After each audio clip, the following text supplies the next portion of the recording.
the man who lived in the attic for 3 years. I first came across this story, buried deep in a local news archive, the kind of headline that feels too bizarre to be true. Man lived undetected for 3 years inside a church attic. At first, I thought it was a rumor, one of those strange urban tales that spread online. But the more I read, the more it felt disturbingly real, because it didn't happen in some forgotten ghost town or abandoned asylum. It happened in a quiet neighborhood in Arlington, Virginia, a place where families sent their kids to school, where neighbors waved good morning, and where faith was supposed to keep the darkness out.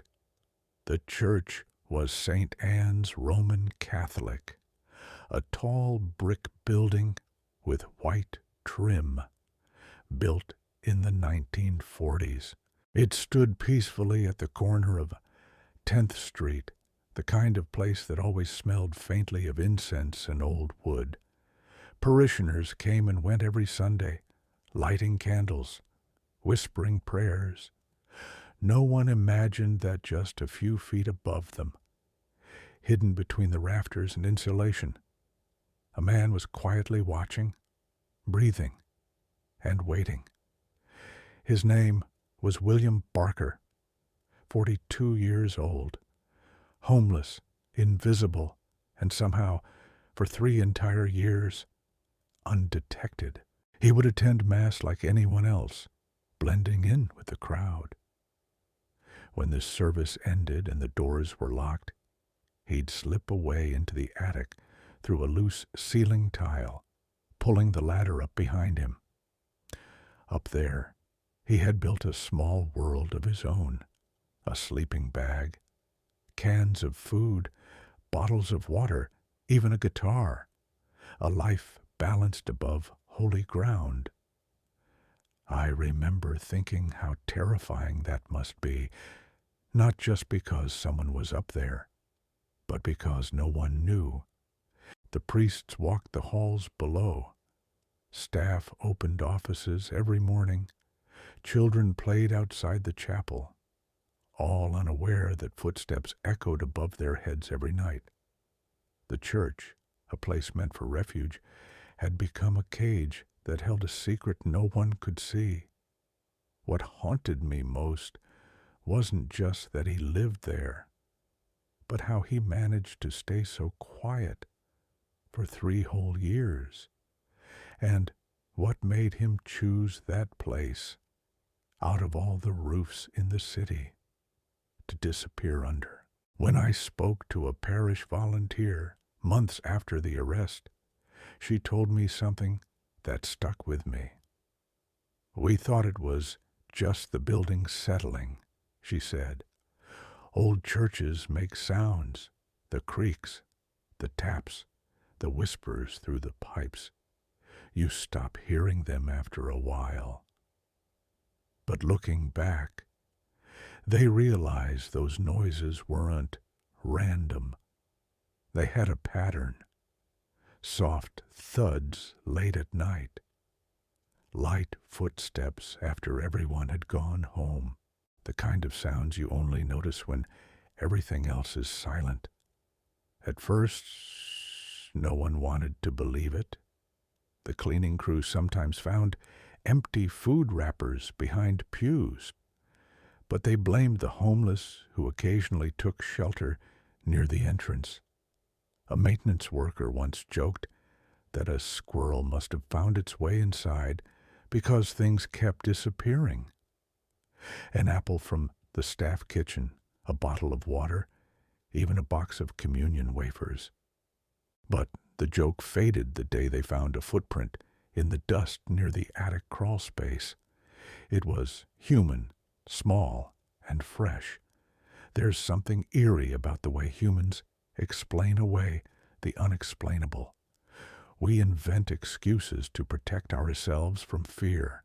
It's just an animal. Someone forgot to lock the door.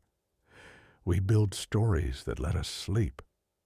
But sometimes the truth keeps living in the ceiling, and while everyone below carried on with their day, Barker was listening.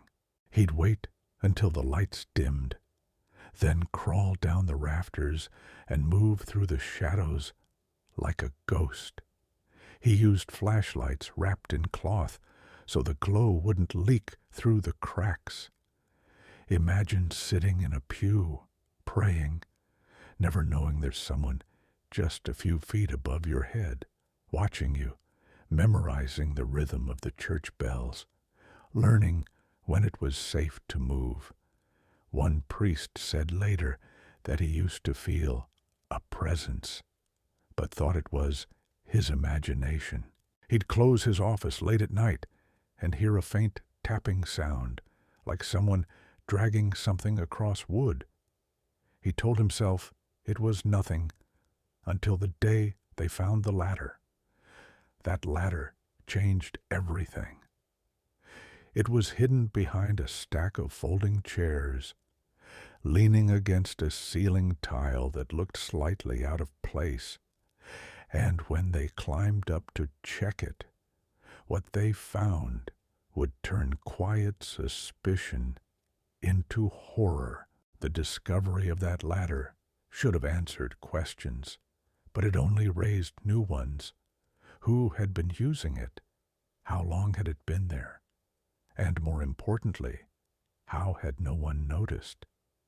When Father Raymond, the church's senior priest, saw the ladder, he assumed it belonged to maintenance. He asked around, but nobody claimed it. "That's when I started to feel cold," he told a reporter later. He wasn't being poetic. He meant it literally. The attic air was frigid, unnaturally still, like a sealed tomb. He called over 2 parish members and decided to climb up, one at a time, to take a look. The first thing they noticed was the smell, not decay, not rot, but life. Stale air mixed with the faint scent of food, human sweat, and candle wax. Someone had been living up there, and not for a night or two. The flashlight beam cut through the darkness, revealing piles of plastic water bottles, a sleeping bag tucked neatly in a corner, and a small pile of clothes folded with care. On the wall, wedged between insulation and wood, was a plastic bag filled with energy bars, ramen packets, and a worn Bible. That's when Father Raymond whispered, "He's been here a long time." They climbed down slowly, hearts pounding, afraid the intruder might still be inside. But the attic was quiet, too quiet. No one called the police right away. It was a church, after all. They wanted to believe there was a reasonable explanation. Maybe it was someone desperate, just seeking shelter. But then they found a hidden compartment, an old wooden panel that slid aside to reveal more. A small collection of canned food, some half-burned candles, and a notebook. In the notebook were drawings, rough sketches of the church, the altar, the pews, and what looked like the congregation, faceless, ghostly outlines sitting in rows. And on one page, written in shaky handwriting, were the words, "The house of God has many rooms. I just found mine." That was the moment they realized this wasn't a one-time break-in. It was a residency. Someone had been living there, comfortably, almost peacefully, above their heads. When police arrived, they were skeptical. Officers from Arlington County climbed up, flashlights cutting through the dark.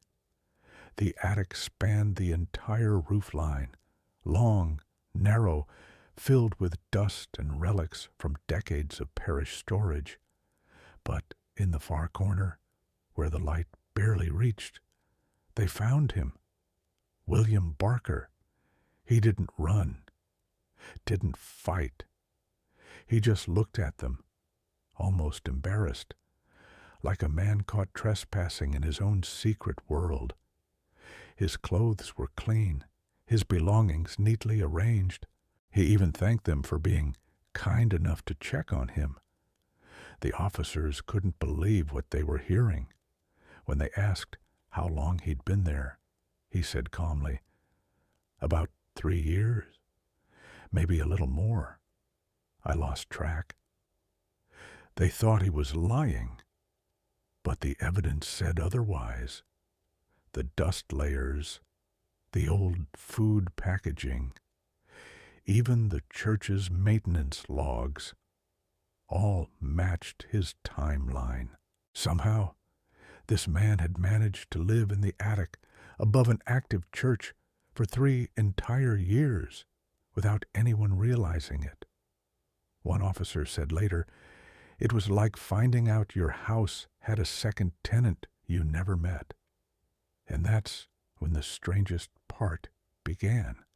The deeper they looked, the more they realized this wasn't random.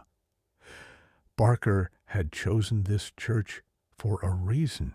When police finally cleared the attic, what they found looked less like a hiding spot and more like a private, secret life, carefully arranged above the sanctuary where hundreds prayed each week. The space was barely tall enough to sit upright, lined with wooden beams and insulation that shimmered like cobwebs in the flashlight beams. Yet every inch carried a strange intimacy, like someone had tried to make it home. There was a sleeping bag laid neatly over flattened cardboard boxes to soften the floor, surrounded by piles of canned food, empty plastic bottles, and a small camping stove balanced on bricks. Next to it sat a guitar, one string missing, and a milk crate filled with books, some about theology, others about survivalism. Police found rosary beads hanging from a nail in the rafter, swaying slightly as if touched moments before they entered. There was a haunting quiet in that attic, like the air itself remembered him. The investigators documented everything: wrappers from granola bars, water jugs, torn church bulletins he must have used as paper.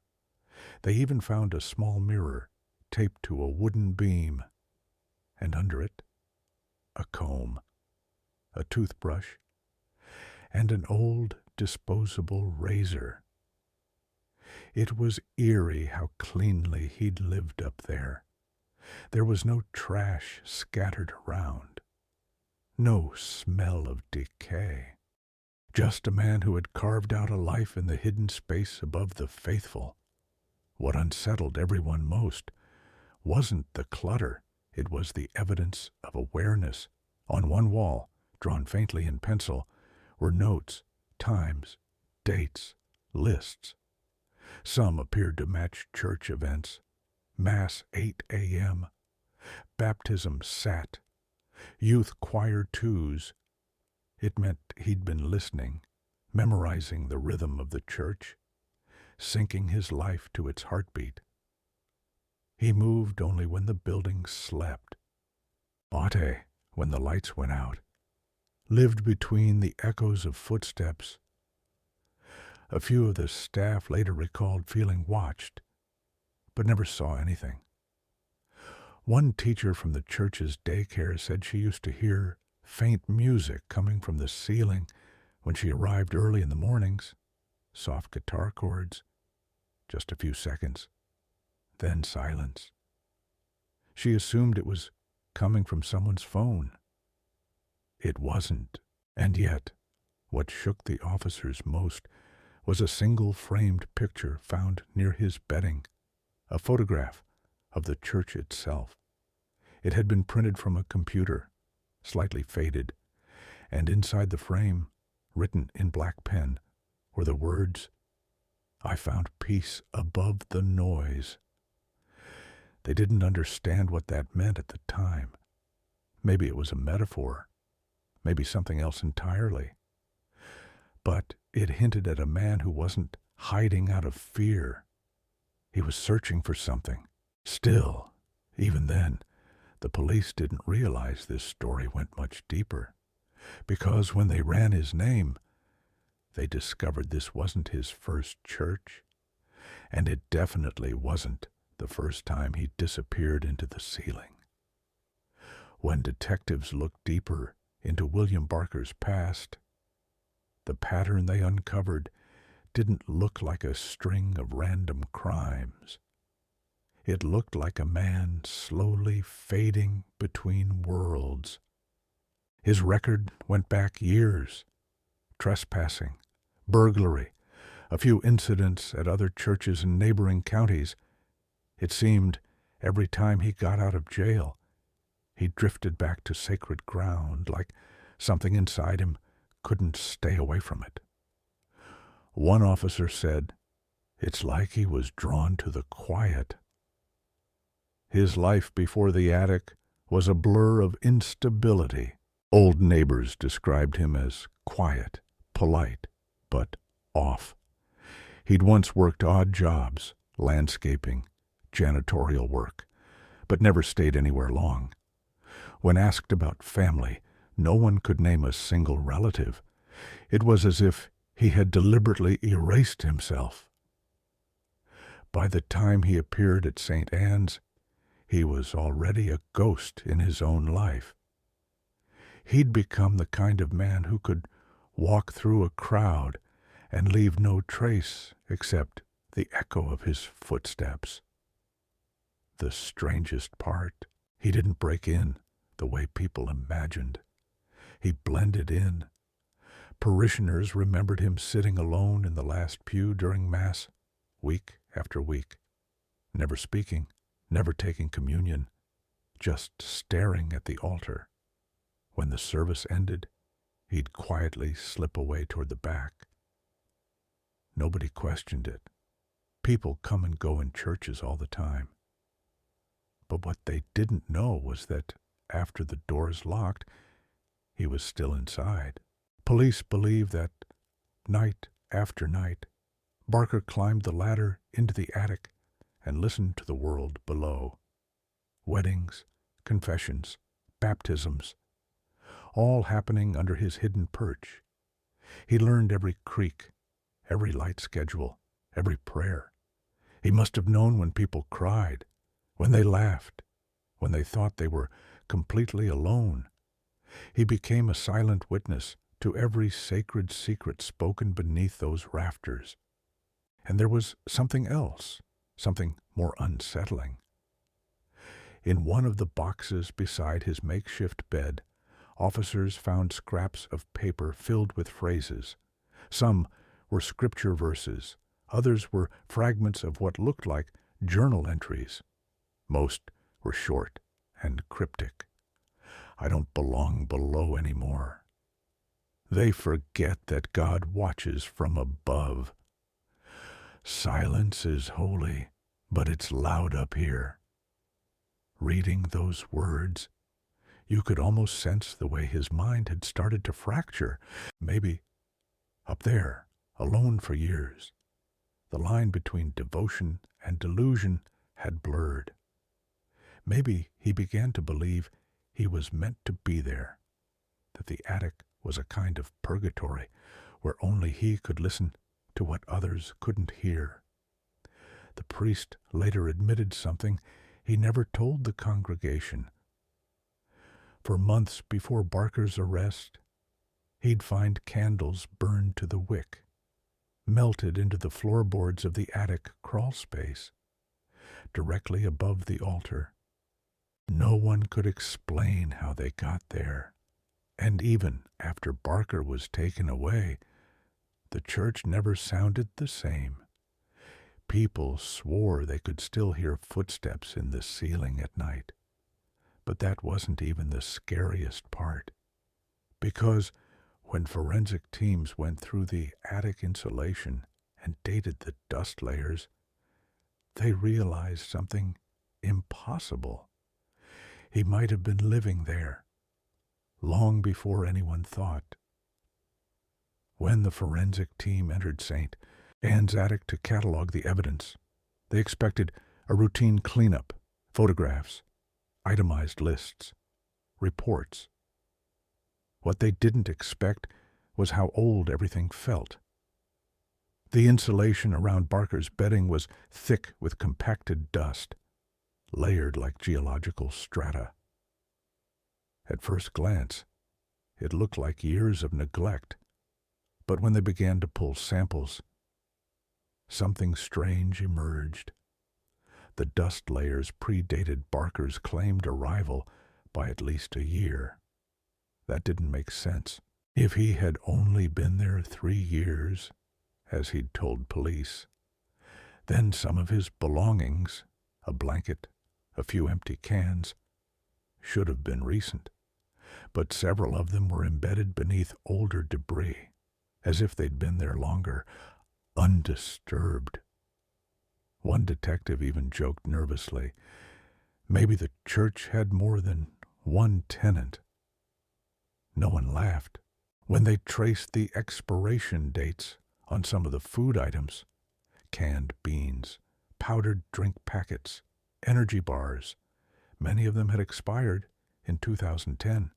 That was 5 years before Barker's arrest. Either he had a strange taste for decade-old food, or someone else had lived there before him. The idea shook everyone. A church attic is quiet, forgotten, rarely visited. There's no security camera up there, no daily cleaning schedule. It was a perfect place for someone to vanish. The forensic officer, Detective Howard, later said in an interview, "You could have lived up there, died up there, and no one would ever know." But the deeper they went, the more unsettling it became. Beneath a loose floorboard, they found a small compartment Barker had never mentioned.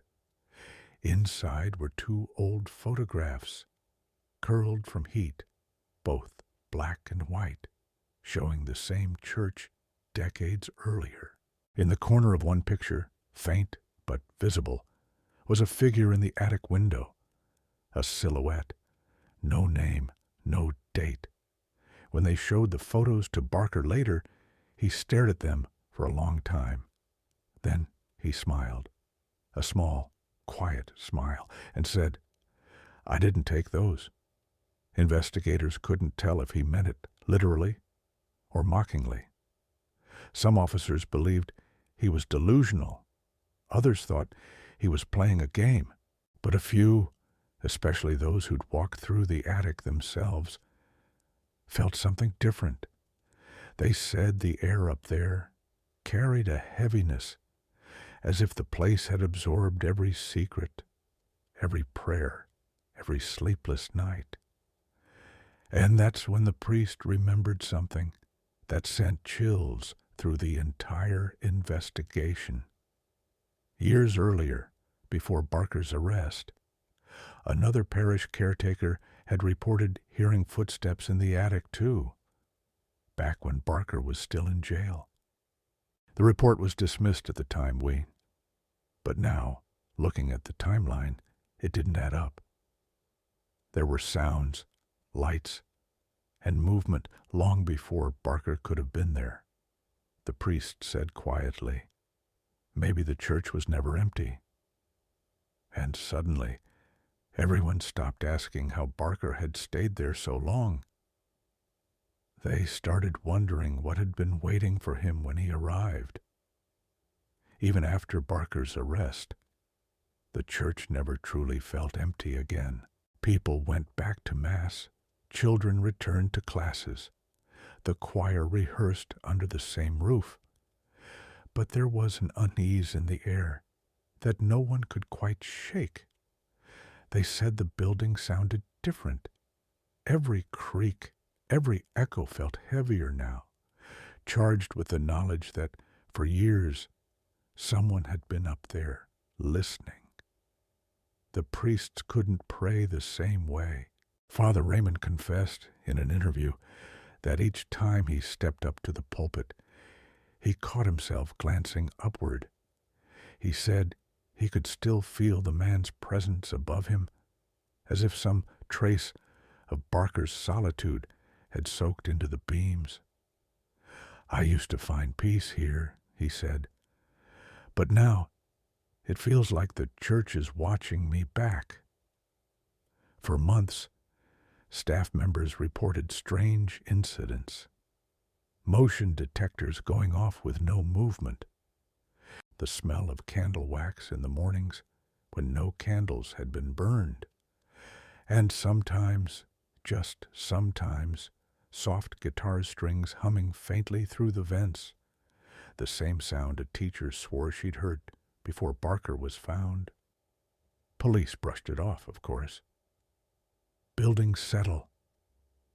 Sound travels. People imagine things when they're afraid. But the human mind doesn't forget easily. The volunteers who helped clean the attic couldn't bring themselves to go back inside afterward. One of them said the silence felt wrong, like it was waiting for something to break it. Another said she found a small cross carved into one of the beams after Barker's things were taken away. She didn't remember seeing it before. The attic was sealed for months. To restore peace, as the church bulletin wrote. But sealing it didn't stop the nightmares. Father Raymond said he dreamed of footsteps pacing above his bed, the sound of something dragging across wood, slow, deliberate. He'd wake to nothing but silence, except for the faint creak of the ceiling. Even the detectives admitted privately that the case got under their skin. One of them said he started sleeping with earplugs because every time his house made a noise, he thought of that attic, of the thought that someone, somewhere, could be up there, just beyond the drywall, listening to him breathe. And there was one last detail that haunted them all. When the evidence was processed, the notebook Barker kept, the one filled with drawings and scripture fragments, had a final page no one noticed at first. It wasn't words. It was a sketch. A rough outline of a man kneeling at an altar, drawn from above. The view from the attic, the caption beneath it simply read, "He still listens." A year after the arrest, St. Anne's reopened its attic. The diocese had ordered repairs, new insulation, a full cleaning to close the chapter, as they called it. Contractors came and went, replacing wood panels and sealing gaps. But no matter how much they cleaned, the attic never lost its stillness. It wasn't quiet. It was watchful. Like a room that knew too much. One worker, a man who'd spent decades restoring old churches, later said something that sounded strange but sincere. He said, "Some buildings breathe. This one holds its breath." He swore that during his first day up there, he heard what sounded like soft humming just beneath the rafters, a tune he couldn't place. He assumed it was someone's radio until he realized he was the only one on site. Over time, the parishioners learned to pretend everything was normal again. The choir sang louder, the priests prayed longer, but even during daylight, you could feel it, a slight vibration through the floors, a sense that the building remembered. Maybe that's what happens when a place witnesses too much human silence. Maybe it becomes a mirror for it. They say memory leaves traces not just in people, but in walls, in air, in dust. The attic where Barker lived became a kind of echo chamber. Every laugh, every prayer, every whispered confession bouncing off the same beams that had once sheltered him. And though he was gone, that feeling of presence remained. Some visitors swear they still sense him. Tourists passing through the old church sometimes ask if it's haunted. The priest smiles politely, says no. But his eyes tell another story. At night, when he locks the doors and the building goes still, he always looks up before he turns off the lights. He says it's not fear, it's acknowledgement. Because once you've learned that someone can live above you for years without a sound, you never really trust silence again. And in places like St. Anne's, silence is all there is. I think what makes this story so disturbing isn't just that a man lived unseen above a church for years. It's that no one noticed, not once. Not a single person thought to look up. And maybe that's what this story is really about. How easy it is for darkness to hide in plain sight. We like to believe that if something evil or broken were near us, we'd sense it, that we'd feel when something wasn't right. But the truth is, most people don't. They go about their routines, comforted by familiarity, while something, or someone, quietly learns the rhythm of their lives from just beyond the ceiling. William Barker wasn't a monster in the usual sense. He wasn't violent or loud. He was patient, invisible. He found peace in a space no one dared to look. And maybe that's the part that chills me most.